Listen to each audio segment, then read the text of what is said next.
Good afternoon, everybody. Good afternoon. Good to see all of you here again today. On Friday morning, President Trump will travel across the country to Anchorage, Alaska, for a bilateral meeting with Russian President Vladimir Putin.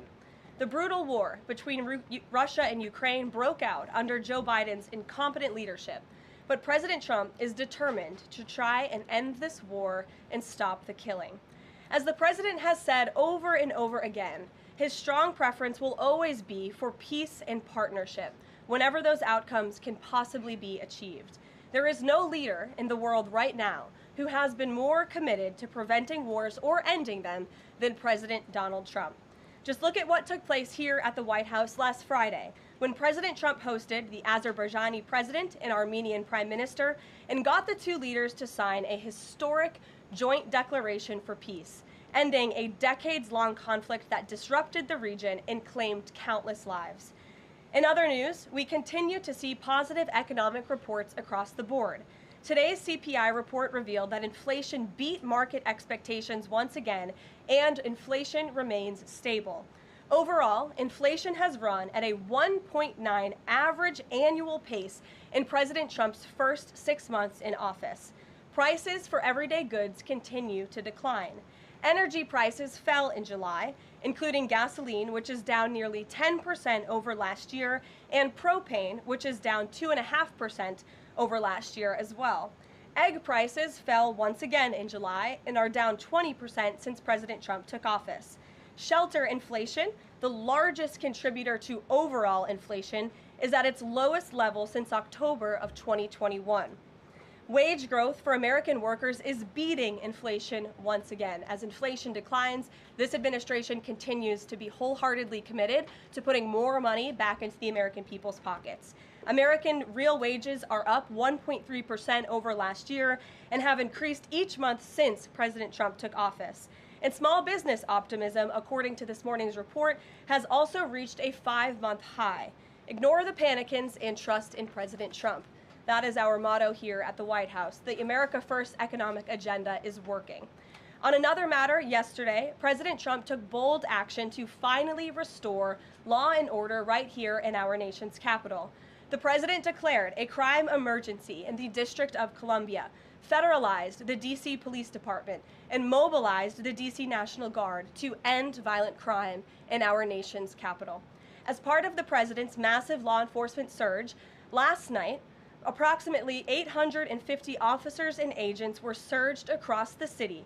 They made a total of 23 arrests, including multiple other contacts. Last night, these arrests consisted of homicide, firearms offenses, possession with intent to distribute narcotics, fare evasion, lewd acts, stalking, possession of a high-capacity magazine, fleeing to elude in a vehicle, no permits, driving under the influence, reckless driving, and a bench warrant.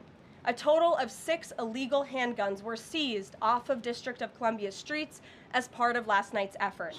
This is only the beginning. Over the course of the next month, the Trump administration will relentlessly pursue and arrest every violent criminal in the district who breaks the law, undermines public safety, and endangers law-abiding Americans. President Trump will not be deterred by soft-on-crime Democrats and media activists who refuse to acknowledge this rampant violence on our streets. He is going to make our nation's capital the most beautiful and safe city on earth, just as he promised on the campaign trail. Staying on the topic of public safety, the Trump administration continues to shatter records on border security. According to brand new numbers released this morning from Customs and Border Patrol, illegal crossings have fallen to all-time lows once again. Here were the records set in July. Again, these numbers were released this morning. The lowest monthly nationwide encounters ever, down nearly 90% from the monthly average under the Biden administration. The lowest monthly Border Patrol apprehensions nationwide ever, smashing the previous record set the prior month in June. The lowest monthly Southwest border apprehensions ever. The lowest daily apprehension average ever. The lowest single-day apprehensions ever. And for the third straight month, there were 0 illegal aliens released into the country. Let me repeat that remarkable statistic. For the third month in a row, not a single illegal alien was released by the Trump administration into the United States of America. This is historic. Under President Trump, this border is the most secure it has ever been. When you fortify the border, when you restore deterrence, and when you empower Border Patrol agents and our brave men and women in uniform to actually do their jobs to enforce our laws, like this president has, this is the incredible result. And in the interior of our country, criminal illegal aliens continue to be arrested and removed. Here are some of the criminals arrested by ICE in just the last few days. ICE Buffalo arrested an illegal alien from Jamaica convicted of attempted murder. ICE Buffalo also arrested an illegal alien from Ecuador convicted of leaving the scene of an accident resulting in death. ICE Houston arrested an illegal alien from Mexico convicted of manslaughter. ICE Newark arrested an illegal alien from Mexico convicted of the sexual assault of a minor. ICE Dallas arrested an illegal alien from Mexico convicted of assault causing bodily injury. And already the Trump administration has arrested more than 300,000 illegal aliens in 2025. Again, more than 300,000 illegal alien criminals have been arrested in the interior of our country in the first 6 months of this administration. And despite many false reports in the media, nearly 70% of these arrests have been criminal aliens with criminal charges or prior convictions. This is success all around. This is removing the most dangerous public safety threats from America's communities and returning these individuals to their home countries. So there's been success all around. I'm sure you have a lot of questions today. I'm happy to get to them, so let's get started. And as always, we'll start with our new media seat, who is our podcast host today, Benny Johnson. Benny, why don't you kick us off, and thanks for being here. Thank you, Karoline. As a DC resident of 15 years, I lived on Capitol Hill. I witnessed so many muggings and so much theft. I lost track. I was carjacked. I have murders on my Ring camera and mass shootings. I witnessed a woman on my block get held up at gunpoint for $20, and my house was set ablaze in an arson with my infant child inside. And so to any reporter that says and lies that DC is a safe place to live and work, let me just say this. Thank you. Thank you for making the city safe, because no parent should have to go through what my family went through, having the fire department rip open their door to save their infant child. And so thank you for your work on securing this city. My question to you is this. Nancy Pelosi has attacked the president for deploying the National Guard to the city, saying that it is to cover for his incompetence. Hillary Clinton has also attacked the president for securing the city of Washington, D.C. I'd like to get your response to Nancy Pelosi and Hillary Clinton. Sure. Well, first of all, Benny, I'm so sorry that happened to you and your family. There have been, unfortunately, far too many victims of crime in this city, and I know the majority of residents in the District of Columbia agree with you. In fact, a new poll from the Washington Post I was reading this morning, this was released in May of 2024, so it's quite funny how many of you in the media agreed with what the president was saying yesterday, but now once the president says it, many of you are disagreeing with him.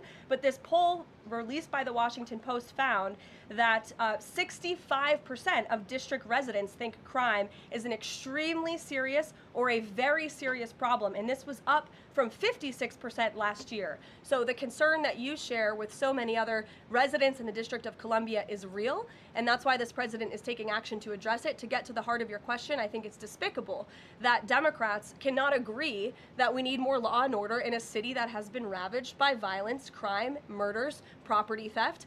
This should be a winning issue for all Americans. I don't understand. It's just anything President Trump does, the Democrats want to disagree with. I think the president would love to work with Democrats on this issue to bring law and order to America's cities, but unfortunately they have failed, and that's why he's taken this historic action to federalize the National Guard. And as you're seeing from last night's numbers, we already have seen success. We are removing violent offenders, we are arresting criminals, and we are removing drugs and firearms off of the streets of the city to make it safer for all of its residents. Just a very quick follow-up to that.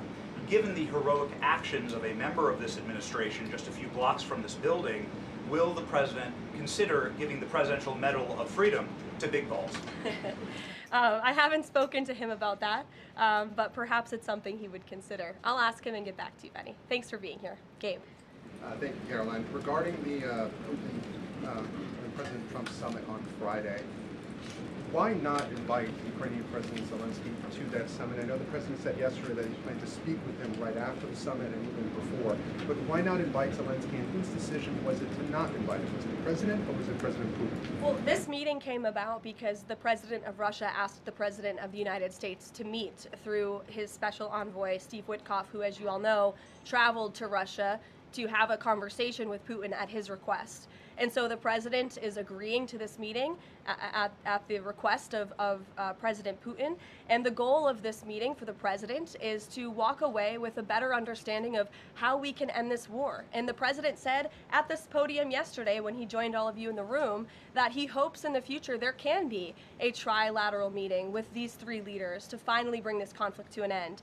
But this administration has really used every lever, has taken every measure to achieve peace through a diplomatic solution. And I think the president of the United States getting in the room with the president of Russia, sitting face to face rather than speaking over the telephone, will give this president the best indication of how to end this war and where this is headed. And another question on something that happened yesterday, but I wanted to get the White House response. A judge ruled that the grand jury transcripts in Ghislaine Maxwell's case should not be released. What's the White House's response to that? And do you plan to appeal? And what do you tell President Trump's supporters who want that information released? We think that decision is unfortunate. Of course, we moved to unseal that information because the president has said he wants to see credible evidence released. As for the appeal process, I would defer you to the Department of Justice for that. Rachel. Thanks so much, Caroline. We're learning that President Trump spoke with Ukrainian President Zelensky.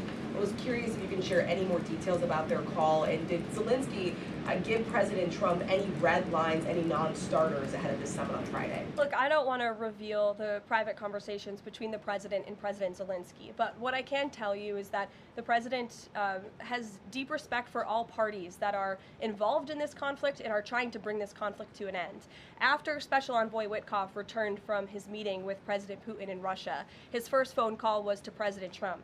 And President Trump's first phone call was to President Zelensky and to our friends in Europe to keep everybody in the loop about where the United States can see moving the ball forward to end this conflict. And so we continue to be very much engaged with President Zelensky and the Ukrainians, but also our allies in Europe as well. And then just one more for you. How does the president measure success coming out of this meeting?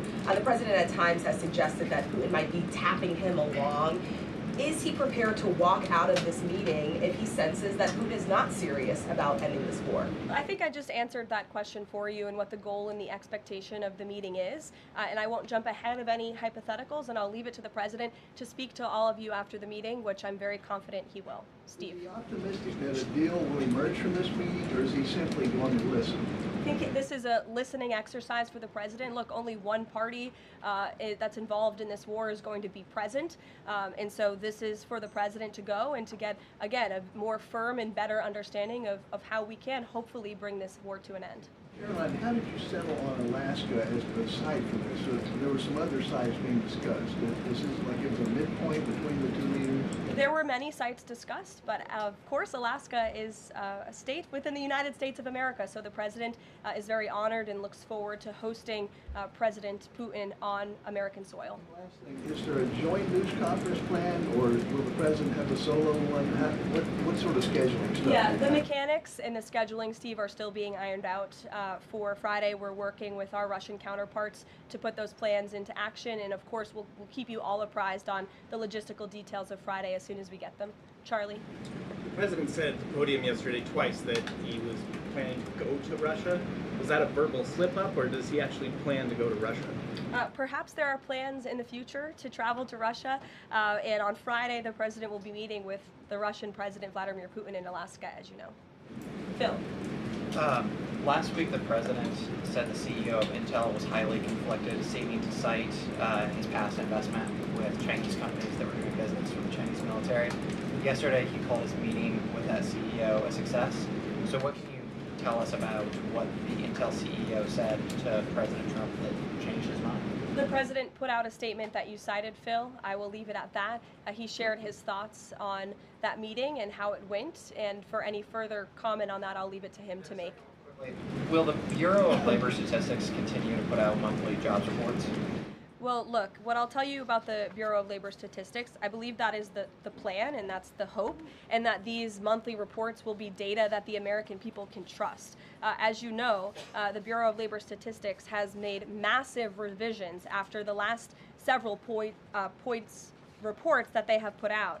And there has certainly been a decline in the quality and the reliability of data coming from the Bureau of Labor Statistics, and there's been an increase in revisions. And this president and the administration is finally tackling this problem that so many have talked about, and the president is actually doing something about it. We need to restore new leadership that we can trust. As you know, the president has appointed someone new to take over the BLS, and so we need to look at the means and the methods of how the United States is acquiring this very important data, and all of that is going to be done, and the goal, of course, is to provide honest and good data for the American people to make very important economic decisions on. Michael. Thank you, Caroline. Two questions, if I may. The president has talked about land swaps between Russia and Ukraine. Vladimir Putin says he wants Russia to hold on to Russian-occupied territory in eastern Ukraine. Is the White House at all concerned about the messaging that potentially giving over or allowing for Russia to maintain its occupied territory in eastern Ukraine, what that might say to other U.S. adversaries like China? Look, right now, the President of the United States has done more to end this war than his predecessor, Joe Biden, who allowed this war to take place. This war, don't forget, happened at the result of the weakness and the incompetence of the previous administration. And so the president inherited this conflict, and he is determined to end it. And it's a very complex and complicated situation. As for the details of the plans that have been kind of tossed back and forth, I won't get into those, and I will let the President of the United States discuss those plans with the President of Russia, with our European allies, and the President of Ukraine, Zelensky himself as well. Sure, go ahead, in the green. Thank you, Caroline. As far as the policing and security operations in DC, Speak up. Is there a timeline? Do we know what success looks like? And is it going to last longer than 30 days? And also, is there going to be an immigration enforcement aspect to this? So can you speak up a little bit? The air conditioning is bumping in here for all of you today after yesterday's heater, so we've got to stock up. You're welcome. Go ahead. Is there a timeline for the security operations here in DC? And also, is there going to be an immigration component to this? And what would that look like? Look, if law enforcement officers encounter a criminal in this city, and they are an illegal alien, of course the appropriate measures to detain and deport that individual will be taken, as they should. No city should be a sanctuary for anyone other than law-abiding American citizens, and that has been the position of this administration since day one. As for the timing, we will reevaluate and reassess and make further decisions after this 30-day period is up. But within these 30 days, our entire focus is making sure that this is the most efficient operation possible and that we are removing as many criminals from the streets and we are cleaning up DC as best as we can and working with the Metropolitan Police Department to do that. I know the mayor just spoke several minutes ago. I was watching her on television, and she said that an increase in law enforcement officers on the streets will be helpful to deter crime in this city, and we look forward to working with these brave men and women of the Metropolitan Police Department to remove criminals off of our streets and to keep law-abiding citizens in the district safe. Josh. Thank you. The President weighed in on Jay Powell again today, you might have seen.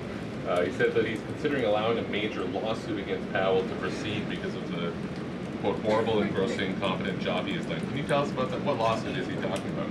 He's considering a lawsuit, and I won't speak on it any further. I will allow the president to do that himself. Is it fair to say the administration is considering suing the Fed chair over this renovation? That's what the president is saying. Has he had discussions with anyone about this, or is this just like how advanced is this right now? At this moment in time, the president is considering a lawsuit against the Fed, and I will leave it to him to comment further on it. Tamara, we talked about, sorry, very quickly, yesterday we talked about the NVIDIA chips deal the president has struck as well, AMD, the 15% stake that will go to the government. Do you have any detail on how that came about? The president said he asked for 20% from NVIDIA. Did he make the same 20% ask to AMD, and or is this something the administration is looking to do with other either chips or products going forward? Is this a model that wants to build on? Well, look, right now it stands with these two companies. Perhaps it could expand in the future to other companies. I think it's a creative idea and solution. The legality of it, the mechanics of it is still being ironed out by the Department of Commerce, and I would defer you to them for any further details on how it will actually be implemented. But again, this was another idea of the president and his brain trust on his trade team to try to, get good deals for the American people and the American taxpayer. The report that China is discouraging use of the H20 to some companies. Since this, we're reporting that overnight there was private guidance sent to companies not banning the chip but urging them to steer away from it. I wonder if you have any response to that. I haven't read the report. I will, and we'll get you a comment on it. Tamara. Thank you. Last week, the meeting with Putin was sort of described potentially as an opportunity for a deal. Now it's a feeling out. Has there been a shift in expectations within the White House or an effort to temper expectations about what success looks like for this meeting? Well, I mean, look, I think both can be true, right? The president has always said he wants a peace deal. He wants to see this war come to an end. But this bilateral meeting is a bilateral meeting between one party in this two-party war, right? You need both countries to agree to a deal. The president is accepting this bilateral meeting with Putin on Friday, and I will let him speak further to it after it concludes about how he felt it went. And could you also, completely unrelated topic, regarding the president's efforts in Washington, D.C., do you have any specifics about how homeless people will be dealt with, where they would be moved to? What does this look like? I do, yes, and it's an important question, so thank you for raising it. The Metropolitan Police Department, with the support of the new federal agencies who have been surging on the streets of the District of Columbia, are going to enforce the laws that are already on the books here in Washington, D.C. For far too long, these laws have been completely ignored, and the homelessness problem has ravaged the city. So D.C. Code 22-1307 and D.C. Municipal Regulation 24-100 give the Metropolitan Police Department the authority to take action when it comes to homeless encampments.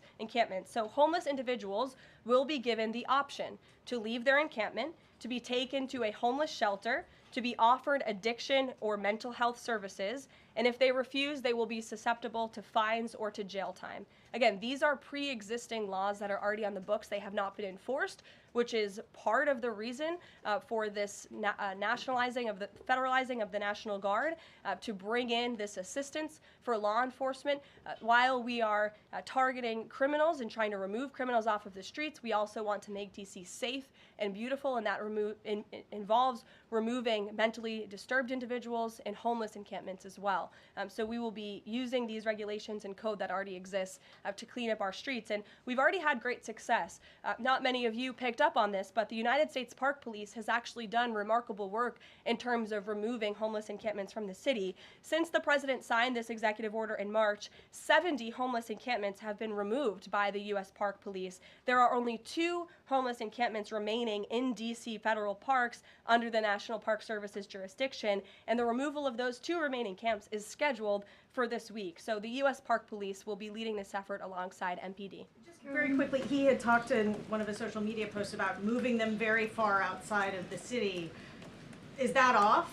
No, it's not off. We're exploring how we could do that. But again, homeless shelters,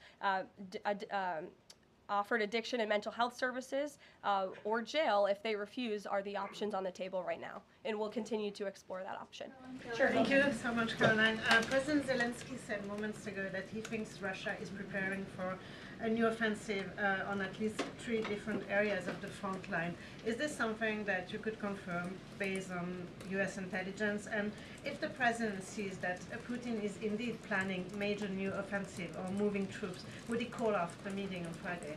I'm not in a position to confirm or deny or comment on that intel at this time. Monica.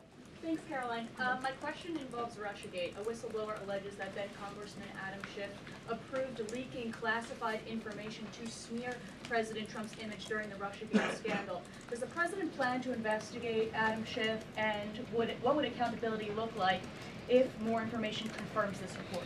The president has already said he wants to see Adam Schiff held accountable for the countless lies he told the American people in relation to the Russiagate scandal. I brought Tulsi Gabbard out to this podium to talk to you about all of that, and this administration is taking accountability very seriously. As for this new FBI whistleblower report, I understand Kash Patel last night declassified a 302 FBI document showing that a whistleblower who is a Democrat, a career intelligence officer who worked for Democrats on the House Intel Committee for more than a decade, repeatedly warned the FBI in 2017 that then Rep. Adam Schiff had approved leaking classified information to smear then President Donald Trump over the Russiagate scandal.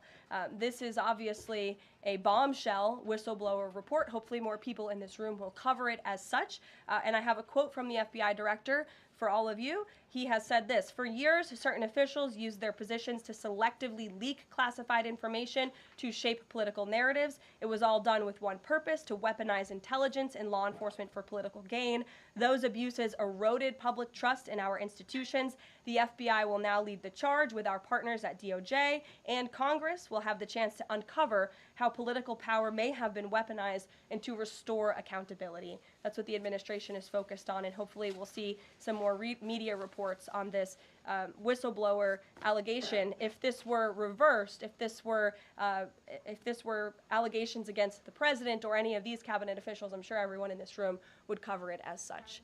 Elizabeth, go ahead. Thanks, Caroline. After yesterday's action to federalize the D.C. police, is the president still interested in working with Congress to end the Home Rule Act, something you've talked about in the past? Senator Mike Lee has a bill on it. Is that something he's still interested in? The president is very much still interested in working with Congress to address many of the issues that have plagued Washington, D.C., such as the cashless bail policy, which has been a complete disaster for the city. Juvenile delinquency is another major problem in the city that Congress can address. So I know Congress is on recess right now. When they get back to work to Washington, this president looks forward to having these conversations with our friends on Capitol Hill so we can work with them to make D.C. safe and beautiful again. And again, we encourage Democrats to join us in this effort. Perhaps their approval ratings would move up a little bit if they did. I saw a new poll today. Democrat approval rating is at an all-time low, 32%. If they could just stand by the basic notion of law and order, perhaps they would see that tick up a bit, and we welcome them to do that. Dasha. Thanks, Caroline. President Trump yesterday at this podium indicated this, so has NATO Secretary General Mark Rutte, that in order for peace to happen, it is very likely that Ukraine will have to cede some land to Russia. Zelensky has repeatedly said no land for peace. That's not going to happen. Has this administration communicated to Zelensky that he's going to have to change that position? Look, I appreciate your asking that question in a different way than your colleague Michael in the back. I don't want to get into the details of these negotiations and these discussions that have taken place out of respect for where we are right now, and I'll let the president speak on it further if he wishes to. One more about Israel. Sure. I know the president has had a call with Prime Minister Netanyahu recently. Netanyahu is planning to seize the remainder of Gaza City. What is the administration's position on this move by Israel's government? Look, this is an incredibly complex and complicated war that, again, was inherited by this president, by his predecessor, Joe Biden. October 7th was one of the worst days in history. We saw innocent people slaughtered, murdered, kidnapped by Hamas terrorists. This administration has taken extensive time and effort and resources since Inauguration Day in January to end this conflict. We have given many flexible arrangements backed by Israel to Hamas, and unfortunately, Hamas has never agreed. Looking ahead, I will let the president speak on where he sees this going, but this is, of course, an incredibly complex and complicated situation. The administration has made our goal clear. We want to see this conflict end. We want to see the hostages released, and we've tried. The president and his national security team have given extensive effort and time to doing that. With how Israel has used those resources and the assistance that you've provided? Look, I'll let the president speak on the further actions that Israel may or may not be taking. Alexander, good to see you. Good to see you as well, Caroline. Thank you. The Kremlin is expressing interest that Friday's meeting will move beyond just terms to end the war into improving bilateral relations. There's talk over how they're interested in potentially restoring direct flights between Russia and the United States. Is President Trump open to those kind of peripheral conversations, or is this directly focused on ending the war in Ukraine? I think this conversation on Friday is focused on ending the war in Ukraine as far as the president's perspective goes. Those conversations, I think the president is interested in having, but his main priority right now is ending this war and to stop the killing that has gone on for far too long. You're welcome. In the back, go ahead. Yeah, two questions on the economy. So first, we've had small businesses tell us that it's not foreign exporters who are eating the tariffs, it's them. And they've held off on raising prices, but soon they're going to have to raise prices. What is the White House's message to them? The White House's message to our small business owners across the country is you have never had a better ally or friend or supporter in this White House than President Donald Trump, who is a businessman himself, who understands your concerns and who wants to restore wealth back to our country through the powerful use of tariffs. And that's what he's focused on doing, while simultaneously driving down costs. You have to remember, we are 6 months into this administration, and we had a president who had no business experience, had no idea what he was doing, and who funneled billions of wasteful spending dollars into our economy, which created the worst inflation crisis in a generation. Now this president is focused on tackling inflation, deregulating, cutting costs, cutting red tape to make it easier for small business owners to thrive. And again, the economic indicators show that we are moving in the right direction. In January, when this president showed up to the White House, the 6-month annualized core inflation rate was 3.7%. Today, 6 months later, the 6-month annualized core inflation rate is 2.4%. So we are trending in the right direction. Moving forward, since President Trump took office, for another 6 months, inflation will be tracking at 1.9% at this trajectory. You look at grocery prices, they fell, energy prices fell, fuel oil fell, ship fares fell, propane fell, butter, margarine, eggs, non-prescription drugs. You go through the list of items that are falling. And then I would also point to that report this morning showing that small business optimism has reached a 5-month high. So look, we inherited an economic mess from the previous administration, but this administration is focused on fixing it every day. And part of that is signing the largest tax cuts into law to put more money back into the pockets of these small business owners. Just on the BLS, they collect the inflation data, obviously. If the jobs data is not reliable, should Americans trust the inflation data? Well, look, the jobs data has had massive revisions. We want to ensure that all of the data, the inflation data, the jobs data, any data point that is coming out of the BLS is trustworthy and is accurate, which is why the president has restored new leadership at the BLS. Sure, go ahead. Yeah. Okay. Hi. Thank you. Hi. Gavin Newsom has said that California is going to sue in response to the government's demand for $1 billion from UCLA over the DOJ's anti-Semitism findings. Newsom has called this extortion and ransom, so I'm wondering what the White House's response is to Newsom on UCLA. Bring it on, Gavin. This administration is well within its legal right to do this, and we want to ensure that our colleges and our universities are respecting the First Amendment rights and the religious liberties of students on their campuses, and UCLA has failed to do that. And I have a whole list of examples that I will forward to Gavin Newsom's press office if he hasn't seen them himself. Brett. Thanks, Caroline. What was the reason that President Trump chose to move on from Billy Long as IRS commissioner? Look, I think the president wants to see Billy Long as the ambassador to Iceland. As you know, that is where he will be headed. And the president loves Billy Long, and he thinks that he can serve the administration well in this position. For now, Secretary Scott Besson will be the acting IRS commissioner. Timeline for announcing a new pick? Go ahead. Thank you. Oh, Ed, go ahead, but then in the back. Yes. Go in the back first. Okay, sure. Thanks, Caroline. One foreign policy and then one domestic question, if I may. There are roughly 30,000 children from Ukraine who have reportedly been abducted and are kind of dispersed around Russia. They've been showing up on these websites for adoption. Is their return a red line for the president in any deal ending the war? The administration is aware of these reports. I don't want to set red lines for the president on his behalf from this podium.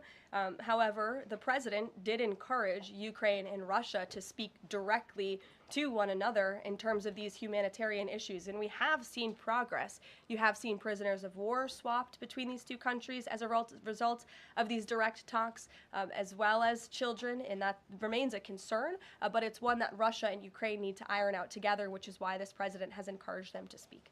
And then if I can, Sure. The DC action real quick. The president said yesterday that this is a model federalizing the National Guard that could be used to combat really high rates of crime in other cities like Chicago, LA, Baltimore. What sort of authority would he have to deploy forces like that, absent the Home Rule Act? Look, the president is speaking about what he'd like to see take place in other cities around the country. Right now, this administration is focused on making D.C. safe and beautiful again. When the time comes, we'll talk about that. But I will note that the president wants to see all of our nation's cities be safe. But I think starting with our nation's capital is a great place to begin, and it should serve as a model for the rest of the country. Ed. Just to bind up a few of the D.C. things, because a lot of them have been asked, but in talking with Congress about potential changes to home rule and whatever else, would he also push the House to finally pass D.C.'s budget so that it has access to all that money that it does need for policing, for schools, and for other services here in the city? Yes, and as you know, he has done that. He put out a statement calling on the House to take up the Senate's legislation, and he stands by that position. Let me take you back to something from last month.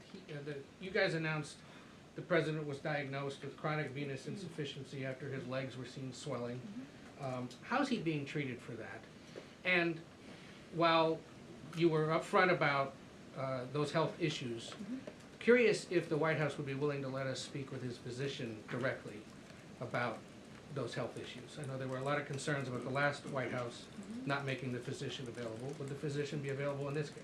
I don't want to make that commitment on behalf of the physician, but it's certainly something we can look into and explore out of the effort of transparency, because unlike the previous White House, there is nothing to hide. You guys see this president working around the clock, literally 24/7, all of the time, and I will be happy to look into that request. Can we at least get an update on how he's being treated for the swelling legs and for the hands and the other issues? Look, you see the president every day. He's moving, he's working, he's continuing. There have been no adjustments made to his lifestyle. Thanks, Karoline. I have two questions, one on DC, but on the Putin meeting on Friday, does the president plan to meet with Putin one-on-one? Yes, that's part of the plan. And as for the other mechanics and logistics, I will let our team speak to that when they're ironed out. And on what's happening in DC with the federal takeover, what we've heard from the mayor and the police chief is that their understanding is there has been no change in the leadership structure. In the White House's view, who is in charge of the MPD right now? If you read the executive order, it will tell you. The leadership structure is as follows. We plan to work with the Metropolitan Police Department, but ultimately the chain of command is as such. The President of the United States, the Attorney General of the United States, our DEA Administrator, Terry Cole, who is now serving ahead of the Chief of the Metropolitan Police Department. They will be working together. Nope, Terry Cole, as you heard from this briefing room yesterday, is in charge of the Metropolitan Police Department, and he's working with the chief to ensure that law enforcement officers are allowed to do their jobs in this city. Caroline? Joey. Yeah, thanks, Caroline. I know you said earlier the hope is to maintain monthly job reports, but the president's new nominee for BLS Commissioner E.J. Antoni recently told Fox Business that the BLS should suspend issuing monthly job reports and only issue quarterly reports until the jobs data methodology is corrected.